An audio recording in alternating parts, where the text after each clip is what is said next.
እስከ ዓለም ጥግ የተሰማው የጋዛ ዋይታና መቅሰፍቱ። የጋዛ እንባ በጨለማ የባህር ዳርቻ ያለችው ከተማ በሜዲትራኒያኑ ጠረፍ ላይ የድካም ፀሐይ ቀይ ወይን የምትረጭበት አንድ ጥንታዊ ከተማ አለች። ጋዛ ናት ይህች ከተማ በእንባ የምትታጠብ። የድንጋይ መሰረቶቿ በብዙ ጦርነት ዘመን የተበጣጠሱ፣ የዛሬዋ ጩኸት ግን የተፈጥሮ የሰውም ውርጅብኝ ነው። አሁን ደግሞ ክፉ ንፋስ፣ የክረምት አውሎ ነፋስ ከባህር ተነስቷል። ሜዲትራኒያን ገንፍሏል። በሰቆቃ ጎጆ ላይ በፈራረሰ ቤት ጣሪያ ላይ ሲያጓራ አድሯል። እንደ ጥንታዊ ፋንተም ንፋሱ የመከራን ታሪክ እየደገመባቸው ነው።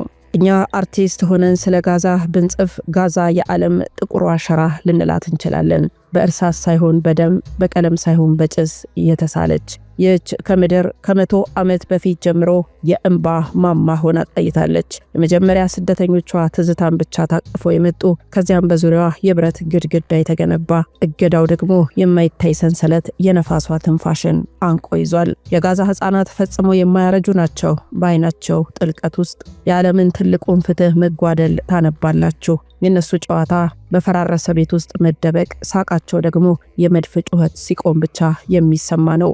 ወጣቶቿ ክንፍ ያላቸው ግን ሰማይ የተከለከሉ ናቸው። ህልማቸው ከጠባቡ የድንበር አጥር ማዶ ነው። ነፃነት፣ ብርሃንና ተስፋ ወዳለበት። በጦርነት ደግሞ ከተማዋ ራሷ ግዙፍ መስዋዕት ሆናለች። ፍንዳታው ሲያባራ ቀሪው ጭስና ዝምታ ብቻ ነው። ይህ ዝምታ ግን ከተራ ጩኸት የበለጠ የሚሰማ ነው። የጠፉ ነፍሶች ድምፅ የሌለው ዜማ በጠባቡ ጎዳና ላይ ይሰማል።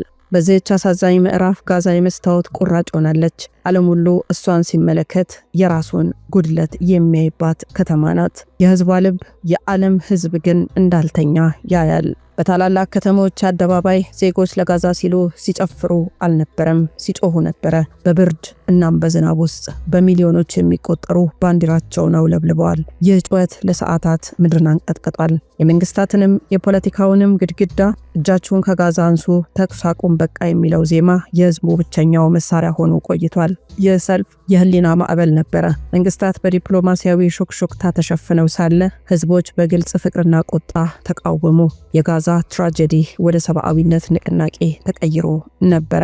እነሆ ደግሞ ዛሬ አሳዛኝ ተፈጥሯዊ መቅሰፍት ጋዛ ላይ ወርዶባታል።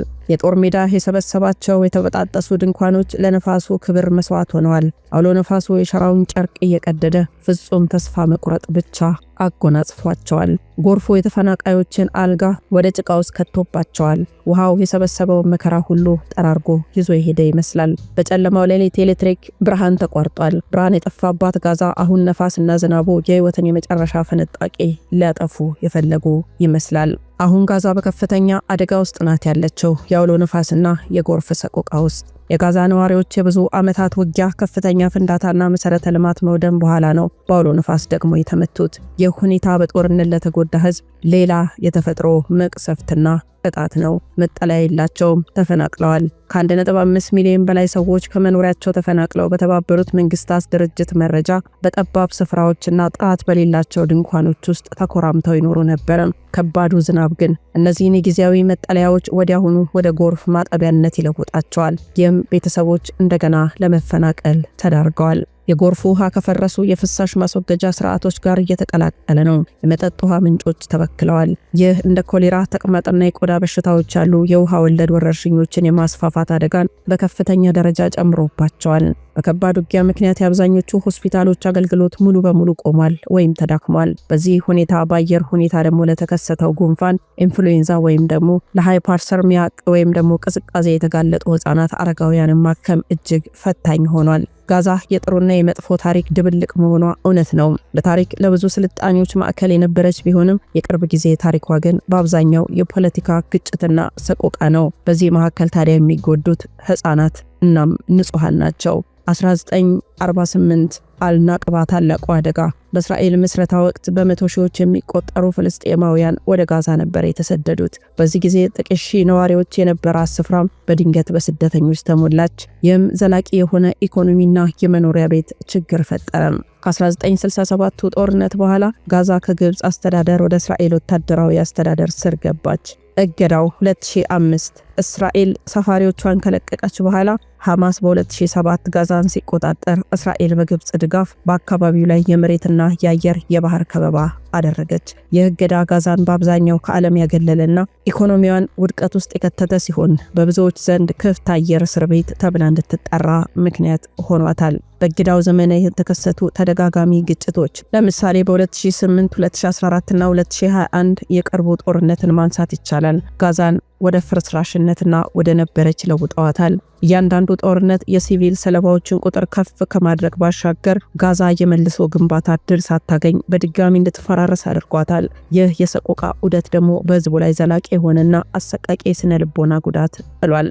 ሰብአዊ እርዳታም የተባበሩት መንግስታት ድርጅት ኤጀንሲዎች እንደ UNRWA እና ሌሎችም OCHA ያሉ እና ዓለም አቀፍ ግብረሰናይ ድርጅቶች በጋዛ ውስጥ የህይወት አድን ስራዎችን ይሰራሉ። ምግብ፣ መጠለያና የጤና አገልግሎት ለመስጠት ከፍተኛ ጥረት ያደርጋሉ።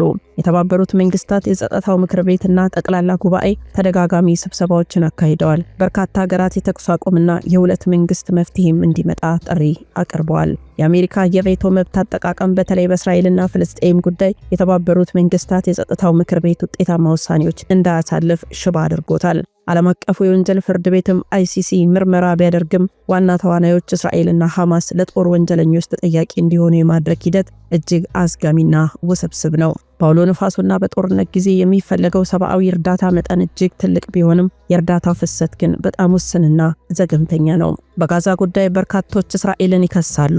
ተቃውሞም ያነሱበት በርካታ ጊዜ አለ። አውሮፓ፣ ለንደን፣ ፓሪስ፣ በርሊን፣ በሰሜን አሜሪካ ኒውዮርክ፣ ዋሽንግተን እና በመካከለኛው ምስራቅ በሚሊዮኖች የሚቆጠሩ ሰዎች ወደ ጎዳና ወጥተዋል። እነዚህ ሰልፎች በቅርብ ጊዜ ታሪክ ውስጥ ከተካሄዱት ግዙፍ የፖለቲካ ሰልፎች መካከል ተጠቃሽ ናቸው። የተቃውሞ ዓላማም ዋናው ጥያቄ ፈጣንና ዘላቂ የተኩስ አቁም የሚል ነበረ። ምክንያቱም እያለቁ ያሉት ንጹሃን ናቸውና። ሰልፈኞቹ በእስራኤል የሚደረገውን የጋዛ ወታደራዊ ዘመቻ መጠን በተለይም ደግሞ በሲቪል መኖሪያ ቤቶችና ሆስፒታሎች ላይ የሚደረገውን ጥቃት በብርቱ ተቃውመዋል። ሰልፎቹ በብዙ ምዕራባውያን መንግስታት ላይ ከፍተኛ የፖለቲካ ጫና ፈጥረዋል። በመሪዎቻቸው የእስራኤል ጠንካራ ደጋፊዎች በሆኑትና በመራጮቻቸው መካከል ትልቅ ክፍተትና ቅራኔ እንዲፈጠር አድርገዋል። በዩኒቨርሲቲ ካምፓሶችና በባህል ክበቦች ውስጥ የፍልስጤም ደጋፊ ድምጾች ጎልተው እንዲሰሙ ሆኗል። ይህ ደግሞ በምዕራቡ ዓለም የእስራኤልን የሞራልና የፖለቲካ አቋም በእጅጉ እንዲፈተሽ አድርጓል። ይህ የተቃውሞ ማዕበል እስራኤል በዓለም አቀፍ ደረጃ ያላትን የህዝብ ድጋፍ ክፉኛ የናጠና በሷ ላይ ከፍተኛ የሞራል ጫና ያሳደረ ክስተት ነው። የጋዛን አጠቃላይ ሰቆቃ በርካታ ሚሊዮኖች አሁን ላይ እየተቀባበሉት ነው። ጋዛ የሰው ልጅ አስከፊው ታሪክ ሙዚየም ናት። እዚያ ያሉት ቤቶች የድንጋይ ክምር ብቻ አይደሉም። እያንዳንዱ ፍርስራሽ ያልተነገረ ታሪክና የጠፋ ተስፋን የያዘ ነው። አሁን ደግሞ የአውሎ ነፋሱ ቀዝቃዛው እጅ በእነዚህ ቁስሎች ላይ ሲያርፍ የመከራው ድራማ ደግሞ ወደ አዲስ ደረጃ ተሸጋግሯል። ጋዛ በፖለቲካው መስቀለኛ መንገድ ላይ ሰላምን እየለመነች ነው። ነገር ግን ውርጅብኝን የምትቀበል በሰው ልጆች ታሪክ ውስጥ የተረሳችና በተፈጥሮ አደጋ የተወጋች ነፍስ ሆናለች። እንግዲህ ይህ እኛ የሰው ልጆች ሰላምን መገንባት ያልቻልንበትን ስህተት የሚያሳይ ዘላለማዊ ሐውልት ነው። በጋዛ አሁን ላይ የደረሰው ሞትና ውድመት መጠን ከፍተኛና ታይቶ የማይታወቅ ነው እየተባለ ነው። ይህ ሁኔታ በሁለት ዋና ዋና ክፍሎችም ሊከፈል ይችላል። በጦርነት ምክንያት የደረሰው ጥፋትና በተፈጥሮ አደጋ የተባባሰው ቀውስ። የሞት አሳዛኝ ስታስቲኩ በሲቪል ሞት የበዛ እንደሆነ ይናገራል። የተባበሩት መንግስታት ድርጅት UN እና የሀገር ውስጥ የጤና ባለስልጣናት እንደዘገቡት አብዛኛው የሞቱ ሰዎች ከ2/3 በላይ ሴቶችና ህፃናት ናቸው። የአሳዛኝ ቁጥር ጋዛ ውስጥ ጥቃት የደረሰባቸው ቦታዎች ሲቪል መጠለያዎች፣ ቤቶችና ሆስፒታሎች መሆናቸውን ያሳያል። ህፃናቱ በከፍተኛ ሰቆቃ ውስጥ ነው ያሉት። በየቀኑ በአማካይ የሚሞቱ ህፃናት ቁጥር ከማንኛውም የዘመናችን ግጭት የላቀ በመሆኑ የጋዛ ጦርነት ለህፃናት መቃብር እየተባለ ተጠርቷል። የጎልማሳዎችም ሰለባ ተከስቷል። ብዙ ሲቪል አባቶችና እናት ወጣቶችም ተገድለዋል ወይም አካላቸው ጎድሏል። እነዚህ ሰዎች የቤተሰቦቻቸውን ኢኮኖሚያዊና ማህበራዊ መሰረት ይዘው የጠፉ ናቸው። የጤና ስርዓቱ ሙሉ በሙሉ ወድሟል። ይህ በቀጥታም ሆነ በተዘዋዋሪ ሞት እንዲጨምር አድርጓል።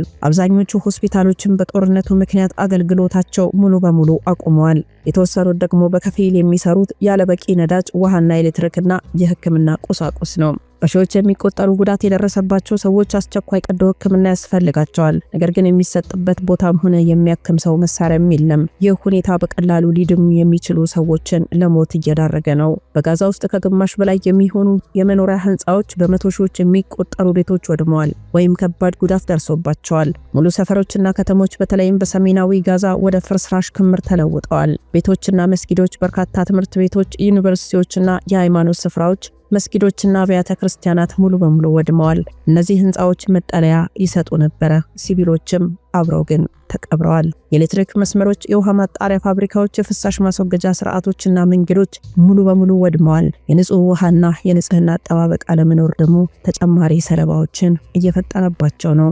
አሁን ላይ ከፍተኛ የሆነ የተፈጥሮ ሰቆቃ የደረሰባት ጋዛ ጨለማ ወጣታል። በደቡባዊ ጋዛ በፋራህና በሌሎች አካባቢዎች የሚኖሩ ከ1 ሚሊዮን በላይ የሚሆኑ ተፈናቃዮች መጠለያቸው ጊዜያዊና የተበጣጠሱ ድንኳኖች ናቸው።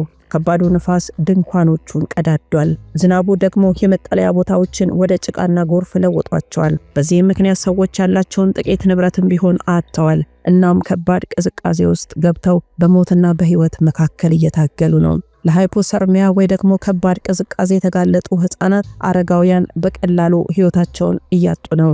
ጎርፍ የቆሻሻ ውሃ ስርዓቶችን አጥለቅልቆ ከንጹህ የመጠጥ ውሃ ጋር በመቀላቀል የመጠጥ ውሃን ወረርሽኝ ምንጭ አድርጎታል። እንደ ኮሌራ፣ ተቅማጥና የሳምባ ምች በሽታዎች በሰዎች መካከል በፍጥነት እየተዛመተ ነው። የህክምና እርዳታ እጦት ደግሞ እነዚህ በሽታዎች ለሞት የሚያደርሱ አድርጓቸዋል።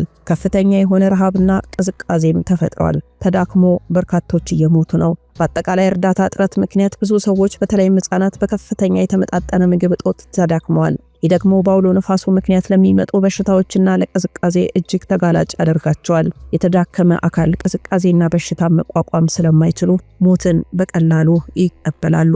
ጋዛ ውስጥ እየደረሰ ያለው ሰቆቃ ሁለገብ ነው። የጦርነቱ ሞትና አካል ጉዳት ከደረሰ በኋላ ቀሪው ህዝብ ደግሞ በአውሎ ነፋስና በተፈጥሮ አደጋ ምክንያት በበሽታና በቅዝቃዜ ሞት ተጋፍጧል። ይህ ሁሉ ጥፋት በመጨረሻ ዘላቂ የስነ-ልቦናዊ ጉዳት ትቶ የሚያልፍ ነው። የቤተሰብ አባላትን ያጡ፣ ቤታቸው የፈረሰባቸው፣ ተደጋጋሚ ፍንዳታዎችን ያዩ ህፃናትና ጎልማሶች ለዘላቂ የአእምሮ ጤናና ችግር ተጋልጠዋል።